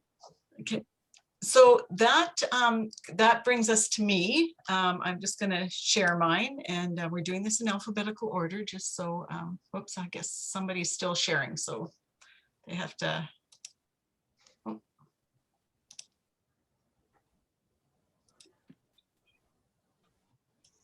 Oh, good. You got it. Yeah, I got it. Okay, so I'm really excited. I'm Ranger Elaine, and I wanted to tell you about my plans for the Butterflyway. So who am I? I've been an amateur gardener for the last 30 years when I discovered that I liked working in the yard more than I did in the kitchen. And so thankfully I've got a husband that likes to cook, so we're not starving. And I started volunteering with the Native Plant Garden in the summer of 2018. And that was around the same time, I think that was the first summer that Gail actually started her rejuvenation in the garden there. And so I thought I was a novice with native plants because I didn't really feel that I could identify very many of them. But it turns out that I can, because I can identify the cultivators, or the cultivars, sorry. And so that has, that has really helped me. I'm a huge fan of Douglas Tallamy, who with Richard Loeb, as you heard, started the Homegrown National Park project in the US. And on my night table is his book, Nature's Best Hope, Douglas's book. And it just is amazing to think about what one person or one yard can do at a time. And so I was just selected this winter to be a butterfly ranger with the David Suzuki Foundation, and I'm excited to get going. So we've lived in the same home for probably going on 43 years, I think, this year. And when we moved in, it was a typical front yard like everybody seems to have around here, with a lawn and trees. There was 5 spruce trees in the beginning, and they looked, at least, they touched on the ground. They went right down to the ground, and they looked lovely, at least, and they were covering up. You didn't have to worry about growing grass underneath them. But my dad decided that it would be great if he trimmed them up without asking, up 4 feet from the ground, so that we could get the lawnmower under them. And I really wasn't that interested in worrying about the lawn then. But collecting the spruce cones has kept the kids busy, so that was helpful. And this is what the backyard looked like a couple of years in after we were there. Still grass, a little bit of a garden patch, mature trees, mostly elms. I think we had a ornamental crab at one time. And then again, deck and, a few annuals and more grass. And that's what it looked like. So in the front, I think that's where I started slowly removing the grass. And a lot of this stuff sort of came to me intuitively. And then as I started to read, I realized that I was actually following along what other people were thinking about. So initially, and that's one of the things that Douglas talks about, is reduce your grass by half. So that's what I did. You can't see over here, but there was still underneath here, there's no grass. And so I just sort of started cutting away with the grass with some, I think those are goutweed. And then I kept going in the front until I removed all of the grass. And It took me a couple years to do that and monkeying around with things. And the only native plants that I had at the time were early blue violets along the sidewalk here and the anemones in this bed in the front. And those were ones, I'm sad to say, that my mom probably dug up from somewhere in the country where she probably shouldn't have, but they've been happy in my yard ever since. And so another thing that I put in, because I was at the PFRA and also at the university, I noticed that they were using globe thistles and there are pollinators on them. So this is one of Gail's photos here that she kindly sent me. But like dandelions, they're introduced, but the bees really love them. And so I'm hoping that they're getting the nutrition that they need from them, but they are certainly covered in bees and they're a late bloomer. So they're right there into fall. And then we have had, with having bird feeders, we've had the jackrabbits come by in the evening. And so I don't cut them down because I don't cut anything down until spring. And when the rabbits are finished picking up the seeds that the birds leave, then they work on the thistles, the plants, not so much the greenery as they eat the seeds or whatever's left there. So it's providing some food. Then I decided that the backyard, that the grass needed to grow back there. And again, here, there's very few native flowers in the back. I would have had the anemones were already started in the back. And I can't even remember, I think that might have been the only one in the back. And I wanted kind of that wild garden look to attract bees and butterflies, but I was still, these are some kind of sunflower, but they're a non-native. And so I'm not really, I've got a really tiny patch of them now, but they're mostly gone now. And then after I did that, my husband really missed the lawn. So we replaced, this was all bark here to begin with. We replaced it with a mixture of blue grama and June grass in 2017. Then we got a dog that fall and he really chewed it up. So you can see this really fancy fencing here. This is to keep the dog out. But it had a bit of reseeding in 2018. And it's coming along really nicely right now. And then I started using these boxes for beds to start growing seeds. So in here, I've got giant hyssop and I've probably right now, that's, I don't know, maybe 4 feet wide and it's full of giant hyssop. And I will use it as a nursery, take plants out of there. This is what, and I know that Wendy was worried that she didn't have photos. Well, this is a picture I took today, Wendy. This is what the front yard looks like. And these are what's blooming. So it doesn't look like much here because again, I don't want to pick up any of the leaf litter or anything. It's too soon, but and you can see that there's still quite a few cultivars, but they'll slowly be replaced or they'll share some space. But my hope is to get to the 50%. And which would be about a 1 square meter, I think, is one of the suggestions is that 5 to 10 plants in a square meter. So I know I'm going to get there easily in the front yard and still probably have some of the things that I like that are non-native. So I've got my anemones going. They're blooming right now. The 3-flowered avens have been blooming for a little while. I was so excited. I planted, I can't remember who I got them from, but somebody at Nature Regina gave me heart-leafed Alexander. There's 5 out there. They've all come back this year and a couple of them are blooming. And of course, my early blue violets, which I absolutely love. And they remind me of my mom.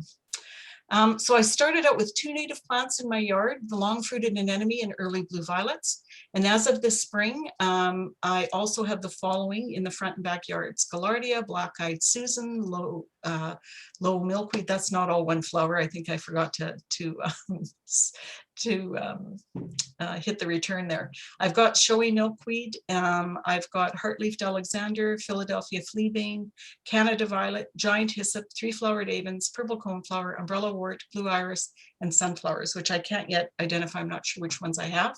We've got several grasses: little blue stem, June grass, blue grama, green needle grass, and maybe we've got dotted blazing star, strawberry blight, pussy toes, yarrow, and asters, because I have those in seed trays and waiting to see what's going to happen there. So for me, what's next? My goal is to create a pollinator corridor in my neighborhood of Rosemont. My first recruit is my neighbor, Kenny, who's very excited to add native plants to his yard.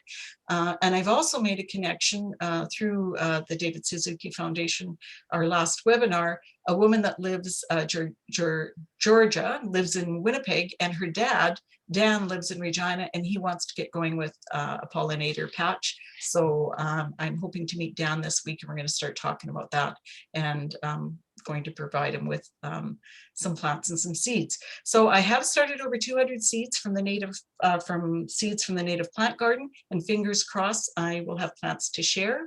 If not, they're all going into a space, and we'll see what comes up next year. I'll just dump them somewhere. And then I have this baby to fill up. So this is a brand new box that I've got, and I too have an order into Prairie Originals, and I hope to be receiving that order, I'm not too sure when, but soon, and filling that up, and that will be the start of a truly pollinator patch. So that's what I'm up to.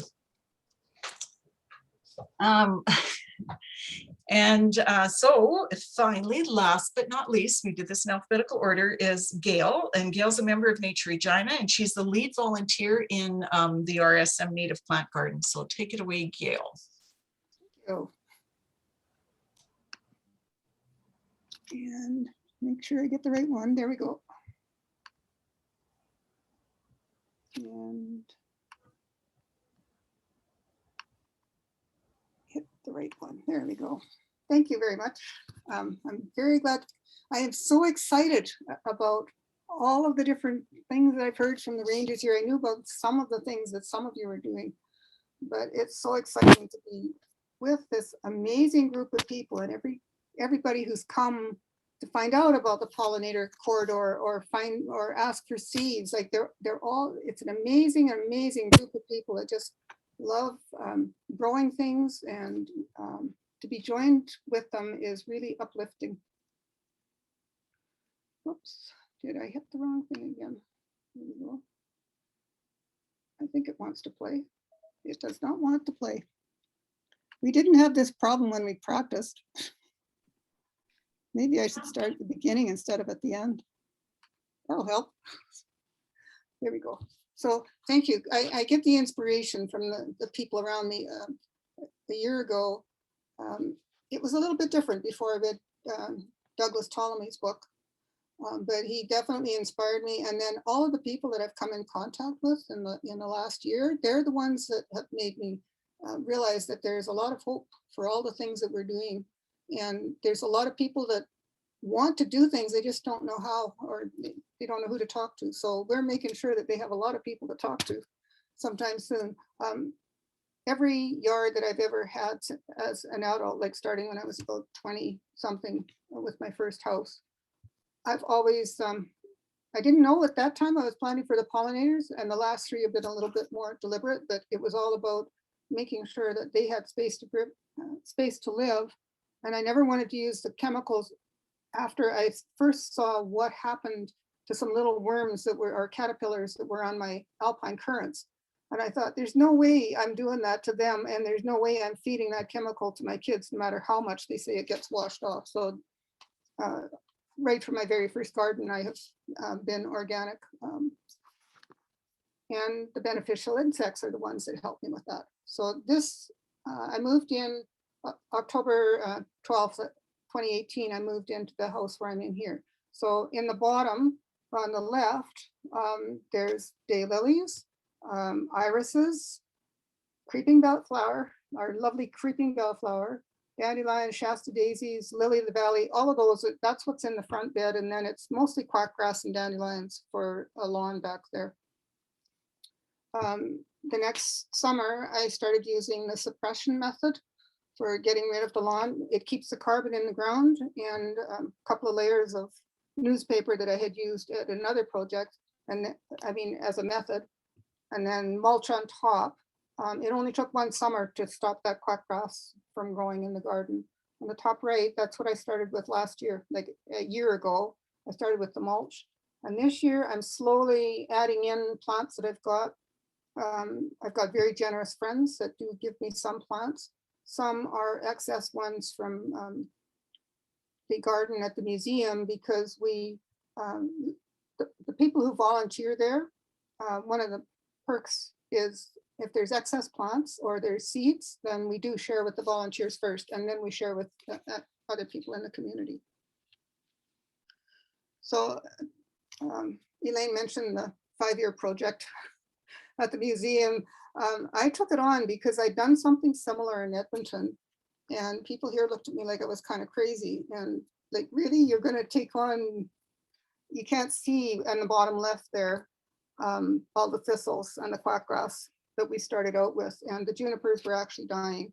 So we asked the park, Wascana Park, to take out, actually I asked them to trim, but they took out all the junipers, and they did eventually replace them with the silver buffalo berry and choke cherries are the 2 that they gave us. And within a year already, you could see a difference. There were more plants showing up. We hadn't seen some of them, like the Indian breadroot. We hadn't seen that before, and other people said they hadn't seen it for about 20 years. So the garden was started in 1993. So that's quite a while for them to have not seen it. And then it suddenly shows up because it's got the space. On the bottom left, that's the summer again. We were so thrilled because that garden is actually a monarch way station as well. And you don't always get the monarchs coming in, but we had the right combination of the milkweed for the caterpillars, and we had all kinds of giant hyssop and asters for the adult monarchs. So we had 3 or 4 monarchs fluttering around in there that summer. By the fall, we'd got the garden more orderly, if you want to say, because it is a public garden. So although they're native plants that are in there, we still have to be aware that we're the front entrance to that most people see to the garden, although there's one on the other side that the Parks Department takes care of. This one is the one where people most often come through, so we need it to be inviting.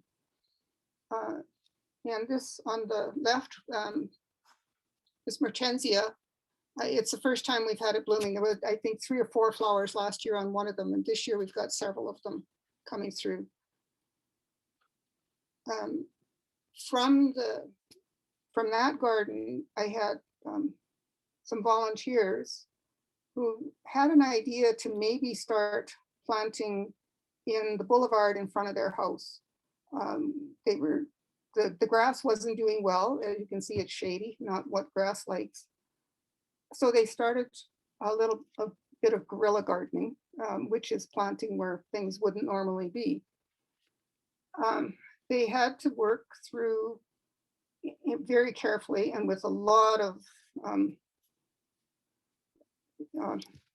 they had to be careful, let's put it that way, because the city did find out about it. So it took a lot of negotiating to get the city on side with them. They were lucky they had a city councillor who decided to join them.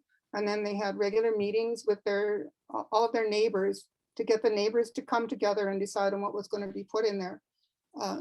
It took a little while, but when the neighbors found out that they weren't going to get weeds into their yards and that everybody wanted to take care of this, it suddenly went from one little patch of plants on one end of the boulevard to being almost an entire boulevard of plants. And these are just some of the beds that are in there. They actually have quite a few. So they inspired me, along with Douglas Ptolemy, but it was mainly the 2 people who spearheaded getting those boulevard gardens going that inspired me to start thinking about a pollinator corridor across the city. And this was before I even knew about the David Suzuki Foundation project. So I started talking about it, and other people were excited. Like on the top left there is actually a garden being redone entirely by one of the more enthusiastic volunteers who decided to take the ideas and change her whole yard over to being pollinator plants. But she's younger and has lots of energy, so she can do that. But really, I was only asking people to put in about 10 plants or a square meter.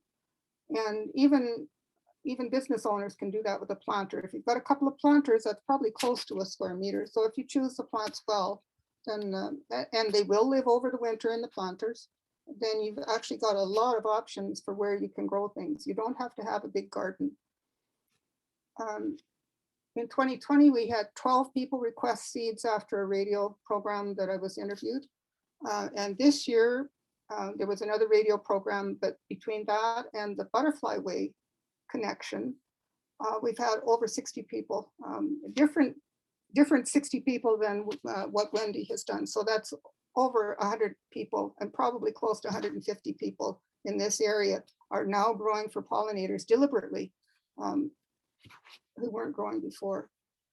So one of the projects that we just got started on, we made a connection with the Heritage Community Association when we were hoping to do an edible forest path through the city. We didn't qualify for that grant, neither did they. But instead, for this year, we said we'd work with them to rejuvenate this park. It's roughly the same age as the garden at the museum. But it's a little harder for them because it's in a public space, and like who's going to take care of it becomes even more important. It's not a cohesive group of people taking care of that. So that's one of the things we're working on with them. We told them that we would mentor and we'd give them advice, but they need a lot of volunteers. So 4 of us volunteered 2 days this spring to go out and help them clean up and start making some plans on better plants to put in, because the ones that they've got in there right now are quite high maintenance. It looked great when it was first put in 20 years ago, but now they need something that's lower maintenance and can handle the actual Regina urban environment without having a lot of watering and a lot of pruning. So we'll work with them as that one goes ahead. This is brand new. Peter Menzies is the museum director, approached me last week or 10 days ago and asked me if we wanted to do something with a certain square of shrubs and mostly dandelions. He said, just get rid of the dandelions. I just want to get rid of the dandelions. I haven't even got a picture of it because I try so carefully not to have that in any of the pictures. So it's actually, if you know the museum, you're coming in, as you come up the sidewalk, the very wide sidewalk, there's a patch in the middle that's got a shrub and some horticultural plants and a lot of dandelions and grass that dies. So we're working with the Capital Commission and all of their departments and with the museum to come up with something that's suitable for that area. And hopefully we're going to have that one going in the next few weeks. Possibly the next few weeks, I should say, by the middle of the summer. So I'm excited about that one because that will connect with the garden that we're already doing. One of the biggest problems for people is, where do I find these seeds? There's all of these packets in the stores that say wildflower mix, and I've had several people asking me, like, should I use these? What's in these? And the fact is, almost all of them have at least one invasive species, and some of them have several invasive species in them. So the wildflower mixes from some of the big box store suppliers are not the ones to be using here. They would not be invasive species in other environments, but they are here. So I've asked some homeowners and some acreage owners if they would help us grow out larger amounts of plants. I say here 6 homeowners, but there's actually more people that are growing small patches. But these 6 homeowners have dedicated a fair amount of their garden to growing for sharing seeds specifically, and sometimes plants if they have them. And then there's 2 local acreage owners that have volunteered space for us as well. And the whole idea is that we're going to increase the seed and plant species availability for plants that actually belong in very dry climate and in clay soil. So we're not amending the soil and we're not always watering. They're plants, they need water, but we're going to try and get ones that need the least amount possible. I have this photo here because this person's been growing and sharing seeds and plants for many, many years here. And last year, she got a Bombus sucklei in her yard, which is one of the rare species of bees. So you don't need a large space. She has more than this, but about twice that. But you don't need to have a large space to start helping the species that are threatened. The acreage owners on the top left The acreage owners weren't quite sure what they needed, so 3 of us volunteered to go out there and plant seeds into pots, into big pots. And the pots are big enough that the plants can stay there for at least 1 year and maybe even 2. And then as the acreage owner figures out how they want to set up their yard, he's already got bees and he's got tons of fruit trees and other trees there. So when he's figured out where he wants the plants to be, then they can be planted there. And I've told him that we'll send some volunteers out to help with the planting too if they want. But they're taking care of all the watering and everything else. We don't have to drive out to another town to help out with that. They're taking care of it. On the top right and the bottom right, another acreage owner had a large garden space that she wasn't using anymore. So she also very generously allowed us to use the space. And what we've done is we've marked out 2 meter by 2 meter spaces with paths in between. And the idea is to put 1 species in each square, but identifying plants that need to be transferred and haven't got all their leaves, and maybe they have some of last year's leaves, especially when they come to grass, is a little bit of a bit of challenge. So we may have some things mixed up that we're going to have to move later, but we've got so much room. We're not even using half the space yet. And then she said there's more for later if we need it. So that's going to make a huge difference to the amount of seeds and the amount of plants that we have available for sharing with other people between these 2 acreages. And we're always looking for more, of course. But that's because there's so many people who need the seeds. It's not because we're greedy and just want more. And the 1 acreage owner that I just met, he contacted me because somebody else had got some seeds from us for free from the garden. And he was co-worker with her. So he contacted me and said, I'm converting 10 acres that my house is on out of town to cropland. Like, so this right beside him is crop. It was crop 5 years ago or less. He started growing in the trees. And now he wants to turn that back to habitat for pollinators and wildlife. I found 4 different of the migrating sparrows already back on his property. There's not a lot for the bees and the butterflies because he's just starting out with the forbs and the grasses. So we've got him started, or we're helping to start him out. And I'm going to do everything I can for somebody like that because the farm beside him is his brother's and the people across the street, and all of them care about the bees and the pollinators, and they are doing the best they can to make sure that there's space for them there. So on a 1 kilometer stretch of land, there is so much chance for some pollinator habitat to become well established there and make a big difference. So I'll back them up. But the people that I'm really, really happy helping are the people who are just enthusiastic and want to do something for the pollinators. So I gave away seeds to 50 people this year, or almost 60 people this year. And I'll be getting in contact with them later this summer, asking if they need any help, if they've got any questions, and definitely if they want to come back or they need something else, I'm going to do everything I can. There's some of these projects are actually going on with somebody else. I forgot to mention the one at Balfour, which 2 of the others, Carla and Elaine, are helping out with that one. There's a teacher who wants to bring pollinators into the courtyards at that school. And then there's a chance to work with the 2 Indigenous advocates at the school in another courtyard, helping to bring back some native plants if they want that, or however they plan to turn their courtyard around. So there's lots of things to do. It's just finding enough plants and finding enough time to do it. There's enough enthusiasm, that's for sure. But thank you for letting me share with some of the things that I've been up to lately.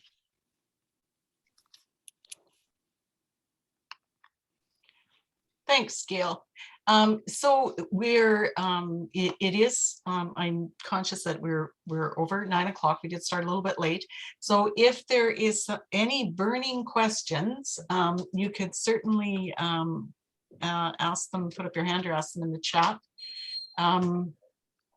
or if you think about them later, because it's almost past bedtime for some of us, you could email us at Nature Regina and .ca, and they could forward I'm sure Jim would forward the questions on to us. But it is exciting. Oh, and welcome Winnie. Winnie has joined us from the David Suzuki Foundation too, so it was great to see you come. That's what we're up to, and it's exciting times.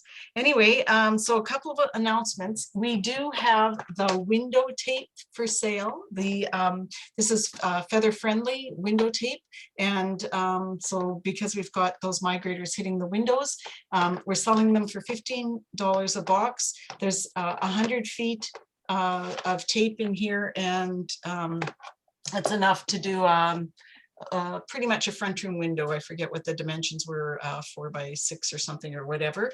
And it looks like this. You probably can't even see the dots. So it goes up. You can see the dots from the outside, but you certainly can't see it from the inside. So it's not, it isn't annoying at all. And the other thing I want to remind everybody is our AGM is in 2 weeks. So May 31st at 7 p.m. right back here where you found us. You will be emailed. It'll be members only for the annual general meeting, and you will be emailed the link prior to the meeting. And you should all have your packages. If you don't have your packages, again, send an email to Nature Regina, and we'll make sure that you get it. But hopefully that's it. So anyway, thank you everyone for coming out. Nice to see you, and we'll see you again in 2 weeks' time, those of you from Nature Regina. Keep up the good work, guys. It's amazing. I don't think I can sleep tonight. Thanks, wonderful Winnie. presentation. Thank you so much. Wonderful presentations. And how do we get some of Carla's extra plants? Well, I think we can connect you with Carla if you send an email to Nature Regina, Linda, and then we'll see. Okay, thanks so much. It was so interesting. Great. I'm glad people enjoyed it. Great. So see all of you soon. Yeah. Bye. Bye. Good night. Night. Yep. Good night. See you soon.